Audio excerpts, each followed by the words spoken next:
Hello friends, स्वागत है आप सभी का हमारे इस यूट्यूब चैनल में जिसका नाम है आरोहीज फाइनेंशियल वर्ल्ड। अपने इस चैनल के माध्यम से हम फाइनेंशियल प्रोडक्ट्स और उनके फीचर्स और आप उनको किस तरह से अवेल कर सकते हैं तथा फाइनेंस से जुड़े विभिन्न कंप्लायंसेस के बारे में समय समय पर बताते रहते हैं। तो इसी कड़ी में आज हम आप सबके सामने लेकर आए हैं एक नया वीडियो जिसका टॉपिक है टोकनाइजेशन क्या होता है। टोकनाइजेशन अभी रिसेंटली आरबीआई के द्वारा लाया गया एक नया फीचर है जो कि कार्ड प्रोडक्ट से या कार्ड से रिलेटेड पेमेंट करने के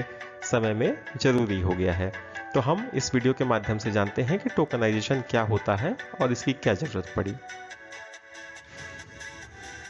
फ्रेंड्स, रिसेंटली अभी जो ई कॉमर्स वेबसाइट्स पे जो फेस्टिवल सीजन के कारण जो भी अभी नवरात्रि का सीज़न है, अपकमिंग दिवाली का सीज़न आने वाला है, तो इन सभी वजहों से कई सारी ई कॉमर्स वेबसाइट जैसे अमेज़ॉन हो गया, फ्लिपकार्ट हो गया, मिंत्रा हो गया, इन सब ने कई तरह के offers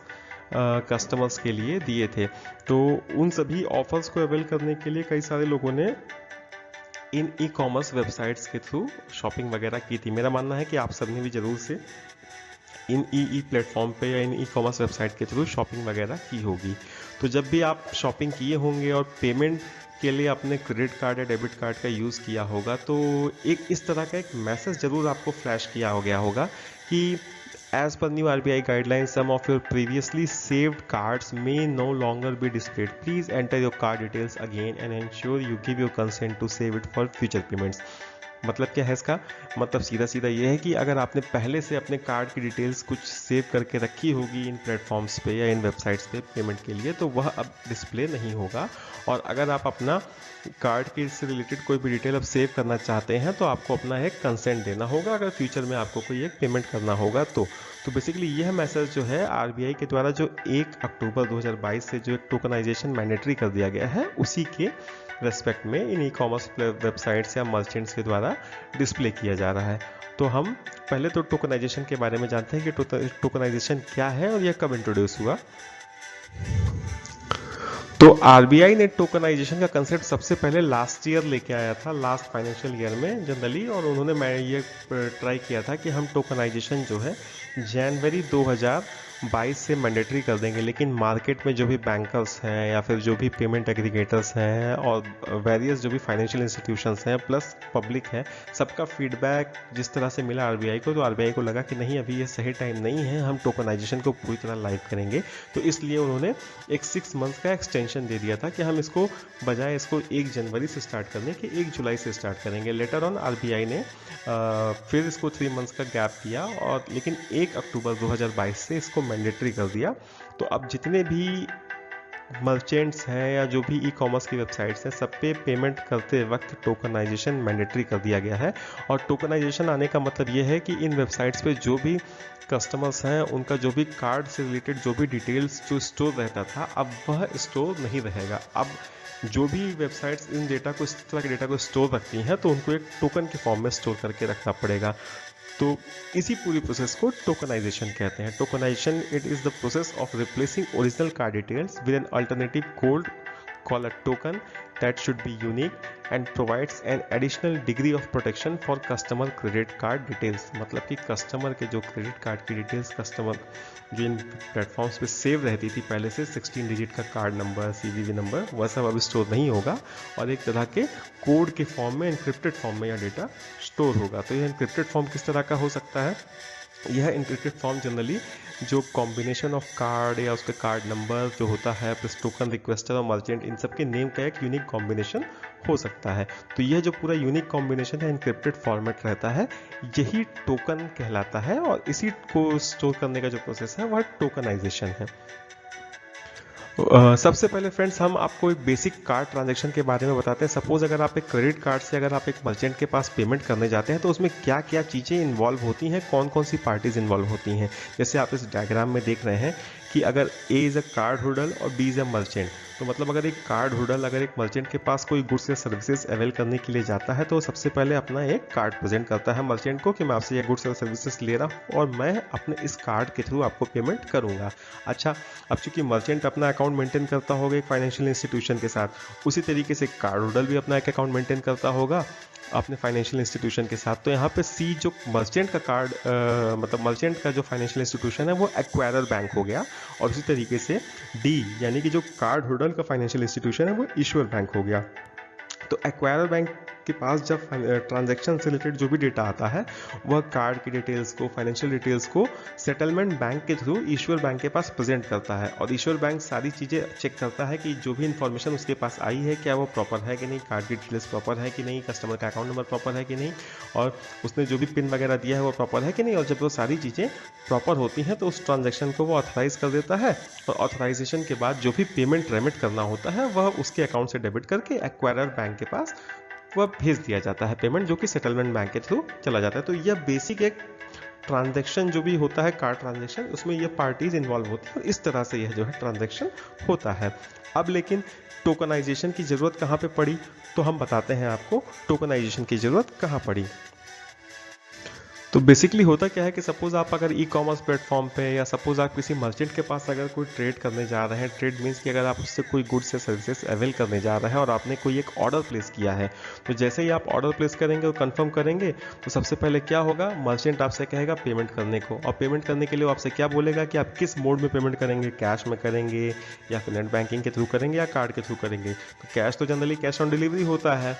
net banking instant credit हो जाता है, उसमें कोई ज़्यादा डेटा होता है। लेकिन कार्ड से अगर आप यहाँ पेमेंट करना चाहते हैं तो कार्ड के केस में क्या होगा कि वो आपसे बोलेगा आपका 16 डिजिट का कार्ड नंबर एंटर करिए, आपके कार्ड की एक्सपायरी या वैलिडिटी की डेट एंटर करिए, अपना कार्ड वेरिफिकेशन वैल्यू यानी CVV एंटर करिए। और जब आप यह सब डिटेल एंटर करते थे तो मर्चेंट क्या करते थे कि ई कॉमर्स वेबसाइट्स क्या करती थी कि यह डेटा जो है अपने डेटाबेस में स्टोर कर लेती थी, कि सपोज अगर आपको फ्यूचर में पेमेंट करना हो तो जो ट्रांजेक्शन में आपको 2 मिनट लग रहा है या 1.5 मिनट लग रहा है, वह सीधे सीधे केवल आपको CVV और OTP एंटर करने से काम खत्म हो जाता था। लेकिन चूंकि यह एक सेंसिटिव इन्फॉर्मेशन है, किसी भी कस्टमर की कार्ड डिटेल्स और उससे रिलेटेड एक्सपायरी डिटेल्स से काफ़ी सेंसिटिव इन्फॉर्मेशन है, तो कभी कभी क्या होता था कि मर्चेंट के पार्ट पे मान लीजिए अगर उनका डेटा सिक्योरिटी में कहीं ब्रीच हुआ और वह अपने इंफॉर्मेशन को प्रोटेक्ट करके नहीं रख पाए, तो कस्टमर का जो यह डेटा है वह किसी हैकर के पास या किसी मतलब अनवांटेड पर्सन के पास चला जाता था। तो उसकी वजह से होता क्या था कि इनकी जो फाइनेंशियल या सेंसिटिव इन्फॉर्मेशन रहती थी वो रिस्क पे आ जाती थी, और इनके अकाउंट वगैरह से कई तरह के फाइनेंशियल फ्रॉड्स हो सकते थे। और प्रीवियसली इस तरह के बहुत सारे कंप्लेन आप लोगों ने सुने भी होंगे, मार्केट में आए दिन इस तरह की न्यूज़ आती रहती है कि इस वेबसाइट की इतने डेटा जो है, इस तरह का डेटा जो है लीक हो गया, इसकी वजह से इतने लोगों का डिटेल जो है वहाँ चला गया। तो बेसिकली ये सारी चीज़ें होती थी। तो इन चीज़ों को, इन तरह के फाइनेंशियल फ्रॉड्स को कर्टेल करने के लिए, उनको कम करने के लिए RBI टोकनाइजेशन का कंसेप्ट लेके आया। तो टोकनाइजेशन में अब होता क्या है, टोकनाइजेशन में जनरली जैसे मैंने आपको बताया ना कि कस्टमर जब अपना कार्ड के डिटेल्स वगैरह डालता था तो वेबसाइट स्टोर कर लेती थी। तो अब RBI ने इस चीज़ को रिस्ट्रिक्ट कर दिया है कि अब कोई भी मर्चेंट डायरेक्टली किसी भी कस्टमर का कार्ड नंबर, CVV नंबर या फिर एक्सपायरी डेट ये सब डायरेक्ट स्टोर नहीं कर सकता। इंस्टेंट उसको एक टोकन के फॉर्म में डेटा उसके पास रह सकता है जो कि इनक्रिप्टेड फॉर्मेट में रहेगा, और उसको यह नहीं मालूम रहेगा कि यह कस्टमर का कार्ड नंबर है या क्या है। यह कस्टमर से फाइनेंस से रिलेटेड एक टोकन नंबर है, लेकिन यह क्या है यह किसी भी मर्चेंट को मालूम नहीं रहेगा। मर्चेंट केवल यह टोकन अपने मतलब कार्ड होल्डर के बैंकर को प्रेजेंट करेगा, और उसका बैंकर ये सारी चीज़ें वेरीफाई करते हुए उसको ऑथेंटिकेट करेगा। That means merchant will ask your card network और issuing bank to encrypt your card details with additional authentication. ये कैसे वर्क करता है मैं अभी आपको नेक्स्ट वीडियो में, मतलब नेक्स्ट स्लाइड में अपने बता दूंगा। तो बेसिकली यही होता है कि मर्चेंट के पास इनक्रिप्टेड डेटा आएगा और वह उसको सेव कर सकता है। अगर मान लीजिए फ्यूचर ट्रांजैक्शन के लिए भी उसको सेव करना चाहता है तो कर सकता है, लेकिन एक्चुअल कार्ड डिटेल्स उसके पास सेव नहीं होंगी। तो जब एक्चुअल कार्ड डिटेल्स उसके पास सेव नहीं होंगी, इन फ्यूचर में मान लीजिए वह उसका डेटा अगर हैक भी हो जाता है या मान लीजिए ब्रीच भी होता है या कोई इंफॉर्मेशन सिक्योरिटी थ्रेट आता है, तो भी हमारे कस्टमर्स का या जिसका जो कार्ड होल्डर है उसका डेटा सेव रहेगा। तो हम एक फ्लो डायग्राम के माध्यम से आपको बताते हैं कि टोकनाइजेशन किस तरह से वर्कआउट करता है। तो फ्रेंड्स आप देखिए, जैसे कि मान लीजिए सपोज अगर आप एक मर्चेंट के पास कुछ परचेस करने के लिए गए हैं, तो सबसे पहले मर्चेंट के पास आपने गुड्स एंड सर्विसेज अपनी सेलेक्ट कर ली। उसके बाद मर्चेंट से आपने बोला कि मुझे इसका पेमेंट करना है इस तरह से। तो मर्चेंट क्या करेगा, आपसे एक टोकनाइजेशन का जो है रिक्वेस्ट इनिशिएट करेगा और आपसे एक कंसेंट पूछेगा। जैसे कि मान लीजिए अगर आप अमेजोन की वेबसाइट पे जा रहे हैं तो वह पहले आपका कार्ड का डिटेल एंटर करा रहा है, फिर बोल रहा है कि क्या आप इसको आरबीआई के लेटेस्ट टोकनाइजेशन गाइडलाइन के तहत इसको सेव करना चाहते हैं। जब आप अपना कंसेंट देते हैं तब वह जो सारी इन्फॉर्मेशन है वो रेमिट होकर जाती है बैंकर के पास, और बैंकर उसको क्या करता है, या जो भी फाइनेंशियल इंस्टीट्यूशन या टोकन जनरेटर है उस टोकनाइजेशन के बेसिस पे एक टोकन जनरेट करता है, और वह टोकन जो है कार्ड नेटवर्क के थ्रू जो है मर्चेंट की वेबसाइट में वो स्टोर करना चाहे तो उसको कर सकता है। फिर अब जब मान लीजिए आप गुड्स अपना परचेज करना चाहेंगे कभी भी फ्यूचर में, तो वहाँ पे लिख के आएगा कि यह टोकनाइज्ड ये है डिटेल। आप तो देख लेंगे कि भाई ये टोकनाइज्ड है मेरा कार्ड है, तो हम क्या करेंगे, और जैसे उसको ऑथेंटिकेट करेंगे कि मुझे इस रूट के थ्रू पेमेंट करना है, तो सीधे आपके मोबाइल में एक OTP आ जाएगा, वन टाइम पासवर्ड आ जाएगा, और आपका जो भी आपने कार्ड को टोकनाइज करके रखा है उसका जो भी CVV वगैरह होगा वो आपको एंटर करना होगा, और जो ये जो टोकनाइज्ड इन्फॉर्मेशन जब मैच कर जाएगी, OTP मैच कर जाएगा, आप ऑथेंटिकेट कर देगा वेबसाइट उसको, आपका बैंकर उसको ऑथराइज कर देगा, तो यह ट्रांजैक्शन पूरा का पूरा कंप्लीट हो जाएगा, और पेमेंट जो है टोकनाइज्ड फॉर्मेट में मतलब मर्चेंट के पास चला जाएगा। लेकिन फिर भी किसी भी कीमत पे मर्चेंट जो है आपके एक्चुअल कार्ड नंबर या उससे रिलेटेड जो भी फाइनेंशियल इन्फॉर्मेशन है उसको सेव नहीं कर पाएगा। तो बेसिकली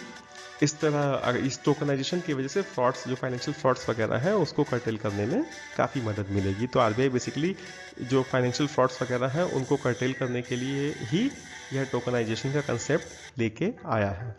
तो आज की वीडियो में बस इतना ही।